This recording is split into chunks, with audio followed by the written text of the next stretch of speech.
Tonight on Sports Extra, the CMU men's basketball team holds its first practice of the summer. The Pistons send Ben Gordon packing for Charlotte. The Tigers hope to turn a second straight early lead into a second straight win in Texas. And the Michigan Women's Open reaches round 2 at Crystal Mountain. 9 and 10 Sports Extra starts now on Northern Michigan's sports leader. Good evening. Welcome to Sports Extra. I'm Aaron Mills. The CMU men's basketball team's undergone quite the overhaul over the past few months with a new coach in Keno Davis and 7 new incoming recruits for the 2012-2013 season. Tonight, Davis and the Chippewas were on the court at McGurk Arena getting to know each other a little bit better. Now, prior to this year, coaches couldn't work with their teams at all during the summer, but now the NCAA allows 2 hours of full team instruction and 6 hours of strength and conditioning per week.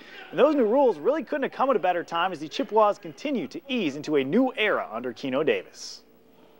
With so many new players, so many young players, we've got to try to speed up the learning curve and see if our guys can get as much experience this time of year as possible. I like the makeup of our team right now. We still need to add a couple pieces, but I feel like we're going to be able to be successful. The one negative about this team is that we don't have experience, and so we've got to try to fit as much experience right now this time of year as possible so that when the ball gets tipped off in November, that we're ready to go.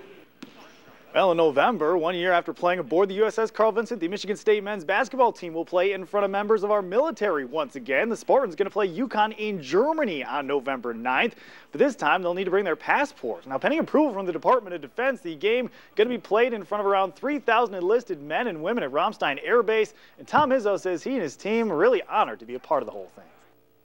When I told my guys a week ago that this could happen, you know, guys like Keith Appling were so excited about it, and I was amazed. I said, you know, maybe they wouldn't be as excited, but it shows you how powerful maybe the troops are, what we did last year, and just the opportunity to maybe be out in front of college basketball again this year. Ben Gordon's days in Detroit are done. The Pistons sending BG along with a future first-round pick to the Bobcats tonight in exchange for forward Corey Maggette. Gordon averaged 12.5 points per game last season, was the highest-paid player on the Pistons roster. Maggette averaged 15 points, 4 boards last season, but missed half the year due to injury. The move going to save the Pistons about $14 million in the long term, get some added cap space as well heading into Thursday's draft and summer free agency. Well, the Tigers scored early and often against the Rangers in a win last night. Detroit scoring early again tonight in Arlington. Prince Fielder going 2-run double to the center field gap here. Puts the Tigers up 2-0 in the first. It is 2-1 in the top of the fourth now. Prince Fielder up there again, and this time he is going out there, driving himself in. 12th homer of the year, makes it 3-1 in favor of the Tigers. Fielder, 4 RBIs in the game at Texas, putting up a 4 spot in the bottom half of the fourth. They take the lead on this Yorvit Torrealba base knock, and a plate Nelson Cruz just ahead of the throw from Brennan Bosch. 6-3 game going, top 5. Quentin Berry burns one through the right side. Alex Avila coming in, but tonight belongs to Texas. Your final tonight, 7-5. Rubber match tomorrow at 8 o'clock. Doug Pfister going up against Roy Oswald.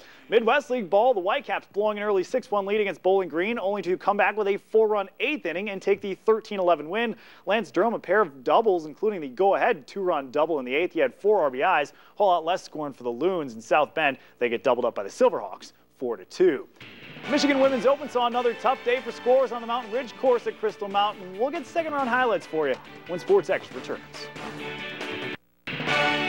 Katie Burnett blew the rest of the Women's Open field away yesterday, shooting a course record-tying 6 under 66 in her first round as a professional. Well, that earned the Georgia native a 5-stroke lead heading into today's second round that saw 4 of the 60 golfers in the field break par. As you might guess, Burnett, one of those golfers, playing in the negatives today. Here she is on number 8. A spectacular approach to the back pin position here. She would end up making the birdie putt, moved to 8 under for the tournament.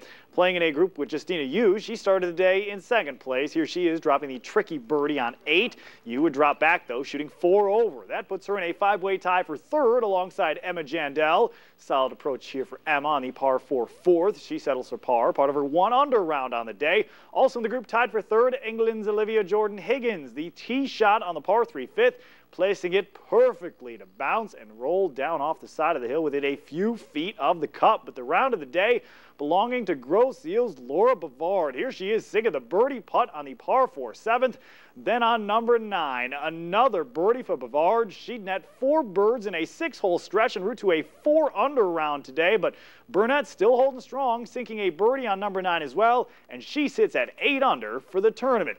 Well, here's how the leaderboard looks heading into tomorrow's final round. Burnett 6 shots up on 2-time Michigan amateur champ Laura Bavard. Lake Orion's Kelly Hardigan, the top amateur. She sits in a pack of 5 golfers at +3. Defending champion Laura Keeney played 2 under today. She's +5 overall. The leaders teeing off tomorrow morning at 9:30. And heading into the final round of the PGA Professional National Championship out in Seaside, California, Grand Traverse Resort head pro Scott Hebert tied for 21st at 2 over.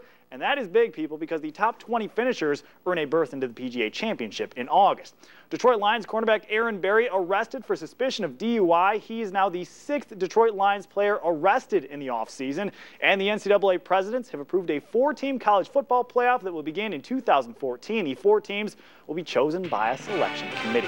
Time for us to get on out of here. David Letterman standing by as always. He's got next. Have a great night, folks. See you back here tomorrow at 6.